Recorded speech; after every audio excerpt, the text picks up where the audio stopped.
My mother-in-law's retirement gala. I stood in front of the mirror in the guest bathroom, not the master suite where my husband and I always stayed during family visits, but the cramped room at the end of the hallway that still had a twin bed and a cross-stitch of a rooster on the wall. My mother-in-law had reassigned us there 3 days earlier without explanation. I pressed my dress flat, checked my earrings, and told myself to breathe. I'd been telling myself to breathe for 6 years. The party was being held at the Hargrove family estate in Westchester County, a 12-acre property that my mother-in-law, Margaret, had built her entire identity around. She called it the legacy. She referenced it in Christmas cards. She had once, during a dinner I will never forget, looked directly at me across the table and said, "This house will pass to people who belong here." She smiled when she said it. My husband Daniel stared at his plate. His sister Cora laughed. I did not belong here. That had been made clear to me from the very first Thanksgiving I attended as Daniel's girlfriend, when Margaret introduced me to her friends as Daniel's person, rather than by my name. My name is Nora. I had been Nora Chen before I became Nora Hargrove, and somewhere in that transition, Margaret had decided I was neither. She had a gift for making exclusion feel like hospitality. The gala was for 200 guests. Margaret was retiring from the board of Hargrove Textiles, the manufacturing company her late husband had built and that she had steered for 11 years after his death. It was a significant company, publicly traded, the kind of business that got covered in regional business journals, and occasionally in the Wall Street Journal when they had a slow news week. Margaret had done well with it. She was proud of that, and she deserved to be. What she did not know, what no one in the family knew except for the estate attorney and one very quiet accountant named Gerald, was that I owned 22% of it. Let me explain how that happened because it matters. Daniel's father, Robert Hargrove, had died 4 years before this story begins. He had a stroke in his home office at 68. Daniel was devastated. Margaret was stoic in the way that frightened people are stoic. Cora cried beautifully at the funeral, the way she did everything, with maximum visibility and minimum depth. What most people did not know was that Robert and I had developed a quiet friendship in the 2 years before his death. He was a reserved man, overlooked in his own home because Margaret occupied all the available oxygen in every room. He liked to read. He liked early morning coffee on the back porch. I liked those things too, and when Daniel would sleep late on visits, Robert and I would sit together for an hour before the house woke up, talking about books and business and, occasionally, the specific loneliness of being underestimated by people who are supposed to love you. He never said anything directly about Margaret. He did not have to. 8 months before his stroke, Robert had quietly revised a portion of his estate plan. He transferred a block of Hargrove Textiles shares into a trust structured in my name, not Daniel's, not the family's, mine, with Gerald as the administrator and very specific instructions that the trust was not to be disclosed until 2 years after Robert's death, or until a triggering event occurred. The triggering event, as Robert defined it in the trust documents, was any formal attempt to remove Daniel from a position of authority at the company. Robert had seen something coming. He had not told me about it directly. He had simply placed something in my hands and trusted me to use it wisely. I found out about the trust 14 months after Robert died, when Gerald called me on a Thursday afternoon while I was eating lunch alone at my desk. I worked in urban planning at a firm in Manhattan, a job Margaret described to her friends as something Nora does. Gerald explained the trust in careful, measured language. I sat very still and listened. When he finished, I asked him one question. Did Robert say anything about why he chose me? Gerald paused. Then he said you were the only one who ever asked him how he was doing and actually waited for the answer. I did not tell Daniel. I know that requires explanation, and I will give it honestly. I did not tell Daniel, because I did not yet know what the shares meant or what I was supposed to do with them, and because I had learned, slowly and painfully over 6 years of marriage, that Daniel loved me, but he loved his family more in the ways that cost something.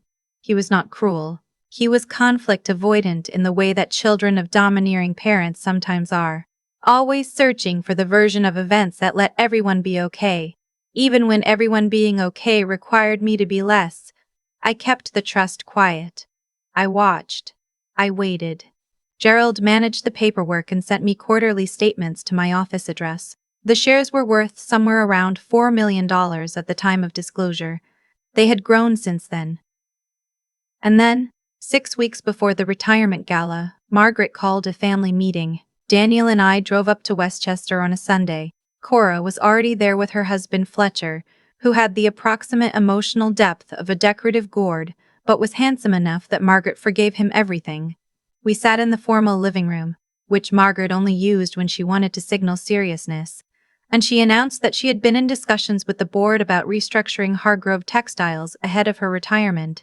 The restructuring, as she described it, would consolidate family voting power. She proposed moving Daniel from his current operational role into a purely advisory position, essentially ceremonial, no real authority, while placing Cora's husband Fletcher on the board in a decision-making capacity. Fletcher, who once confused revenue with profit in a meeting and had to be quietly corrected by an intern. Daniel nodded slowly. I watched him nod. I watched him searching for the version of this that let everyone be okay. This makes sense for the transition, Margaret said. She did not look at me. I said nothing. I looked at my hands. I thought about Robert on the back porch with his coffee, watching the light come through the trees, telling me that the thing about textile businesses is they require patience above everything else. I called Gerald the next morning. The gala was on a Saturday. 200 people, caterers in white jackets, a string quartet in the garden, a cocktail hour followed by dinner in the main hall. Margaret had been planning it for 3 months. It was the kind of event she was extraordinary at, every detail considered, every arrangement exactly right, the whole evening designed to consolidate her image as the woman who had built something lasting. I wore a navy dress, simple, nothing that would read as a statement to anyone who didn't know what was coming. The first indication that the evening was not going to unfold as Margaret had planned came during the cocktail hour, when Gerald arrived. I had invited him. Margaret did not know Gerald, had never met him, because Robert had been careful and Gerald was discreet. He was a small, precise man in his late 60s with round glasses and a gray suit, and he carried a leather folder under his arm that contained documents I had reviewed 3 times in the prior week. I introduced him to Daniel near the bar. I watched Daniel's face as Gerald explained, quietly and without drama, that he was the administrator of a trust established by Robert Hargrove 4 years prior, and that the trust had been triggered by the proposed restructuring, and that as administrator he was obligated to formally disclose the contents to all relevant parties at the earliest opportunity. Daniel looked at me. I looked back at him. I kept my face very still, the way you do when you've been practicing the conversation in your head for 6 weeks. The trust holds 22% of Hargrove Textiles, Gerald said. In your wife's name.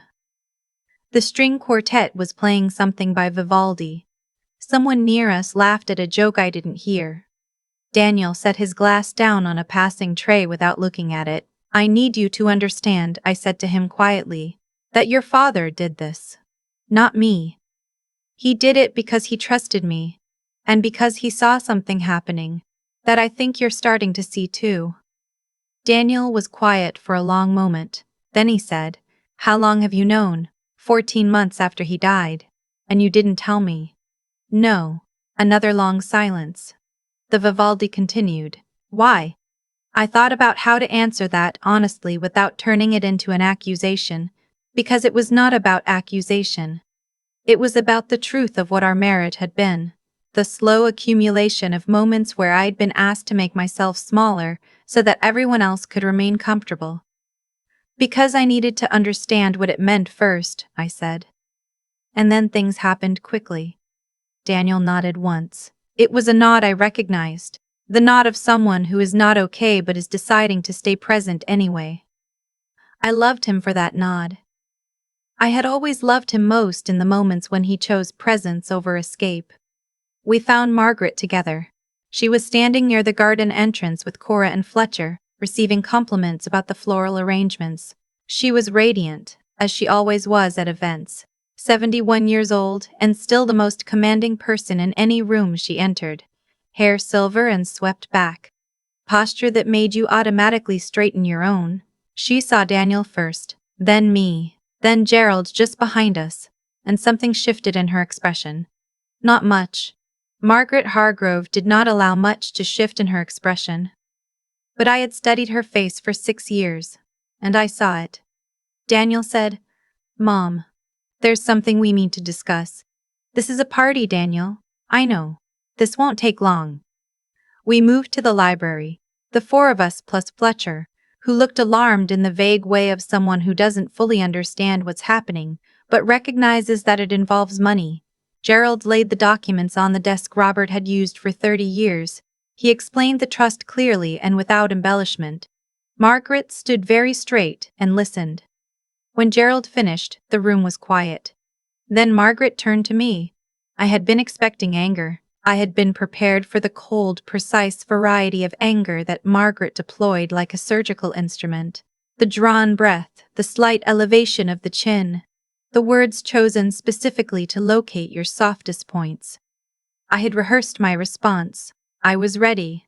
What I was not entirely prepared for was the thing I saw move across her face before the composure reassembled itself. It was not anger.